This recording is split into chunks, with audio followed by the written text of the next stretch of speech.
pouvez faire ce que ça vous tente. Jeudi 10 septembre 1998, Alliance Québec menace de boycotter les commerces unilingues français. De toute façon, on ne doit pas dire boycotter, il faut dire garçon coté, OK? La bataille des vidanges sévit à Montréal. OK, d'abord, faites-moi une phrase avec détritus et épluchure. Chérie, détritus, sortir les poubelles. Tout à l'heure, je voulais, mais là, j'épluchure. Eh bien, bonne fête du monde et bon jeudi, mesdames et messieurs. Tout d'abord, des nouvelles de moi.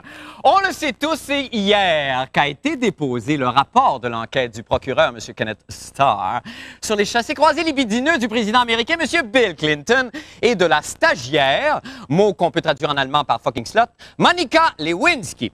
L'ensemble des éléments de preuve de ce rapport a été transporté par des officiels dans 36 boîtes à l'intérieur de l'édifice du Congrès et scellé dans une pièce sans fenêtre dont on avait changé les verrous. Dans ces boîtes, on retrouve chacune des dépositions des témoins et bien sûr, tous les détails concernant la relation entre le président et sa jeune maîtresse. Mais là, bon, qui de nous se souvient vraiment de tous les détails de cette croustillante affaire? Absolument tout le monde. Mais qu'importe, j'ai demandé aux artisans du théâtre de marionnettes Foufoune et Patachou de Budapest de venir recréer ici même, en scénette coquine, les grands moments de cette affaire. Si vous voulez bien me suivre, jusqu'au Castelet, magie du théâtre. Premier acte, la rencontre.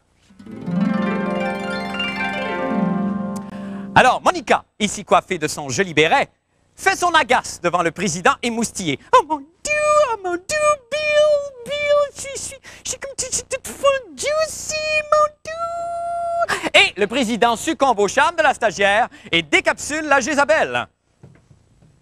Très bien fait. Fin du premier acte. Deuxième acte, le président splouche. Nous sommes maintenant dans une pièce attenante, au bureau ovale. Et c'est ici que Monica ovale. Alors, le gros bourdon butine la jolie et robuste guédaille. Oh mon Dieu, Bill, je suis, I'm so full juicy, mon Dieu. Et le président splouche sur la robe. Fin du deuxième acte. Troisième acte, la surprise. C'est un épisode plutôt méconnu de cette scabreuse affaire que nous allons maintenant vous présenter. Il s'agit du moment où le couple maudit est surpris dans l'acte par la première dame des États-Unis, Hillary. Ah, Bill! Et en même temps par les charmantes souris Nick et Pick de passage à Washington où s'est posé leur ballon. Et là, une course folle s'engage. De la pure magie. Fin du troisième acte. Quatrième et dernier acte, la justice. Le procureur Kenneth Starr est mis au courant de l'affaire, alors que le ménage à trois poursuit sa folle farandole. Nick et Pick, effrayés, appellent à la rescousse Lucien Bouchard, qu'elle doit transporter parce qu'on manque de main. Et là, la folle farandole se poursuivra probablement jusqu'à la destitution prochaine du président, M. Bill Clinton. Et c'est déjà terminé, c'est la fin de Foufoune et Patachou. Bravo à tout le monde. Un merveilleux spectacle. Est-ce qu'on peut voir les manipulateurs maintenant? Est-ce qu'on peut voir les manipulateurs? Non, c'est dommage. Merci beaucoup, Marie-Hélène, Richard et Marc Brunet. Rien ne me rend plus heureux, vraiment, que de faire découvrir de nouveaux talents au public québécois. Maintenant, pour les nouvelles de la fin du monde, eh bien, c'est bien maudit, là, mais vous savez peut-être pas, je vous l'apprends, vous savez qu'aucun anglophone du Québec ne peut se mettre 3 pamplemousses dans la bouche. It's a fact. Par contre, il peut facilement insérer dans sa bouche 3 grapefruits. It's a fact. Et de là viennent, je pense, tous les problèmes de la communauté anglophone du Québec. Et là que je vous entends plus jamais dire qu'on n'est pas une émission éducative. Jamais. Le maire d'un village de France a émis de très strictes recommandations quant à une pratique inscrite dans les mœurs depuis des centaines d'années. Désormais, à l'occasion d'un mariage dans le village de Joncheré, il sera fortement recommandé de ne plus lancer de confettis et de riz sur les nouveaux mariés, parce que là, dans les marches de l'église, évidemment, parce que selon la mairie, cette tradition comporte de trop grands risques d'accident, on peut comprendre. En guise de remplacement, il sera dorénavant suggéré de lancer ou bien des boîtes d'Uncle Ben à grains longs, du pudding au riz, ou encore, si le calendrier de sa tournée le permet, on pourra lancer la chanteuse Lara Fabian habillée en danseuse hawaïenne.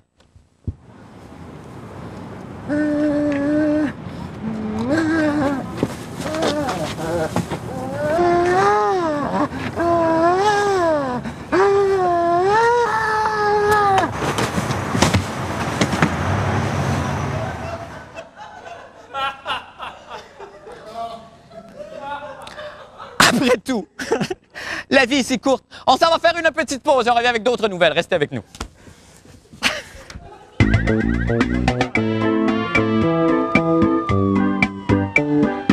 Oui, plusieurs choses dans la vie me rendent fier. Je m'enorgueillis particulièrement de la manière dont j'arrive à réconcilier mon passé d'unijambiste et ma carrière de danseuse étoile au ballet Eddie Toussaint. Je peux également me vanter de posséder une petite grosse curve dans ma rue juste avant d'arriver chez nous. C'est vraiment un danger incroyable. Mais j'avoue jusqu'à présent que jamais je n'avais ressenti de la fierté pour mes vidanges. Bon, j'admets que celle-ci, on doit rendre jaloux n'importe qui, mais de là à m'en péter les bretelles, on charlie. Ça vous montre un peu mon degré d'humilité. Toujours est-il que ces jours-ci, tout le monde semble convoiter mes rebuts. Même que le comité exécutif a étudié hier les soumissions de pas moins de 4 firmes spécialisées dans l'enfouissement des déchets putrescibles. Et Patrick Masbourian, qui lui n'aura jamais une occasion de se vanter de son gros sac orange, est allé vérifier si les vidanges des Montréalais valent toute cette cour qu'on leur fait. On écoute. Promesse électorale bidon ou réelle volonté politique, le maire Bourque semble enfin décidé à fermer l'ancienne carrière Miron et enterrer ses cochonneries dans la cour d'un autre. Bonjour. Vous allez bien? Je vous dérange pas longtemps, je vais juste mettre mes cochonneries sur votre balcon. On est bien à la chenille ici? Ouais, c'est ça. Devant la porte, c'est correct. Vous allez vous occuper de ça, hein? Bien gentil. Merci bien, M. Pitot! Qu'est-ce que moi... Et retournons maintenant dans le monde surréaliste des nouvelles brèves. Laurence Giroux, une jolie pouponne âgée d'1 an et originaire de Blainville, au nord de Montréal, vient de remporter le très convoité titre de bébé le plus sale du Canada. Ce concours, organisé par une marque de lessive, a valu aux parents de la petite truie la rondelette somme de 5 000 $ en fonds commun de placement. Bravo!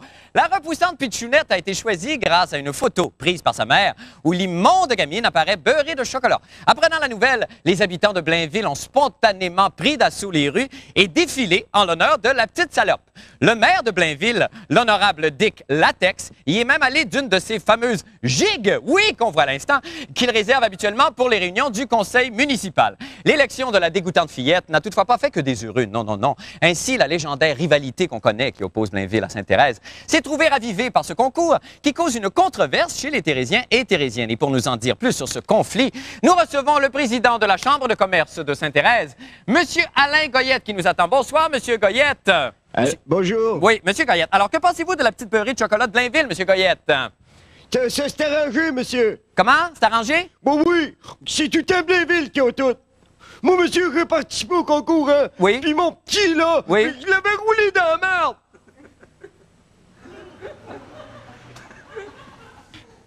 Merci, Monsieur Goyette. Placez-le dans une lèche frite recouverte de tranches de pommes, saupoudrez de cassonade, mettez-le au four 45 minutes et là, hop! Surprenez vos invités avec un délicieux croustillant intro et sa chronique des sports. Bien souvent, des étrangers le forcent à les conduire au pied de l'arc-en-ciel pour lui voler son pot d'or. C'est le météorologue amateur de la semaine et président de l'Association des personnes de petite taille, le comédien Paul Cagelet. Bonsoir, Paul. Bonsoir, mon cher Marc. Comment allez-vous? Regardez donc. Alors, je vais très bien. Bon, c'est ça. Je vais Alors très là, bien. évidemment, là, il faut expliquer aux gens. Vous êtes Oui. sur une trampoline. Je suis sur une trampoline. À côté d'un parcomètre. À côté d'un parcomètre, Bon. car je suis ici aussi pour dénoncer Ben, c'est ça. l'inaccessibilité de certaines choses et certains objets OK. dans la vie courante d'une D'accord. personne de petite taille. Bon, c'est ça. Alors, ça, Exactement. bon, alors, expliquez-moi un peu, qu'est-ce que fait votre association de personnes de petite taille, Paul? L'Association des personnes de petite taille est là pour venir en aide, bien sûr, aux personnes de petite taille dans la défense de leurs droits et dans surtout l'accompagnement au niveau de la recherche d'emploi, de la poursuite des études, parce que souvent, les personnes de petite taille, ils sont pas nécessairement comme moi, un peu sautés de même, là, avec une grande gueule, là, qui disent n'importe quoi, là. Mais il y a des gens aussi qui sont un peu gênés dû à des pressions sociales. Les gens, on les prenne pour des lutteurs, des clowns ou d'autres les nains de Fort Boyard. OK, parfait. On est écœurés un petit peu, comprenez-vous? OK. Fait qu'il y a des gens qui ont un peu... tu sais, un peu gênés d'aller loin dans la vie. Puis nous autres, on est là pour les encourager puis aller le plus loin possible. Bon. On s'occupe aussi, bien sûr, des enfants de petite taille. Oui. Parce que, comme vous le savez, sûrement, les personnes de petite taille ne sont pas nécessairement nées de d'autres personnes de petite taille. N'importe qui peut avoir un enfant de petite taille, puis vous aussi, mon cher Marc. Bon, ben parfait. Et ça, évidemment, ça vous apporte beaucoup d'être président de cette association-là. Ça m'apporte énormément, pas en argent parce que c'est bénévole, Non. mais ça m'apporte au niveau de justement, ben on fait quelque chose pour les autres. Et puis, je vais vous dire franchement, quand on un enfant de 3 ans, de petite taille, qui ne comprend pas encore qu'est-ce que c'est que le nanisme, puis qui vient de voir, puis qui dit merci Paul, ben à quelque part, ça fait du bien. Il s'est sauté. Ah oui, c'était fait. Alors ici, c'est un parcomètre de la Ville de Montréal. Oui, ça, on et l'avait. je tiens à dire que mes 2 dernières infractions au code de la... Non pas au code de la route, mais au code du stationnement étaient injustifiées, car je n'avais pas accès à ce mot dit parcomètre. OK, il reste 30 secondes, Paul, pour Oui. vous donner la météo pour ce soir, cette nuit et demain. Paul? Alors, cette nuit, ce sera dégagé avec un minimum de 8. Demain, ça sera des passages plutôt un an. Excusez, hein, Ouais, c'est fatigant. Oui, c'est oui. fatigant. Alors, demain, ce sera couvert en après-midi avec un maximum de 22 degrés. Ben, 22 degrés. Paul, on se retrouve demain quand même pour le mot de la fin. Exactement. OK, merci. Je vais donner demain. le... Oui. Salut. OK, salut. Ah, m'as-tu Bon, la bonne voix? gestion, Paul. OK, bye tout le monde. Salut. Bonne gestion. À demain.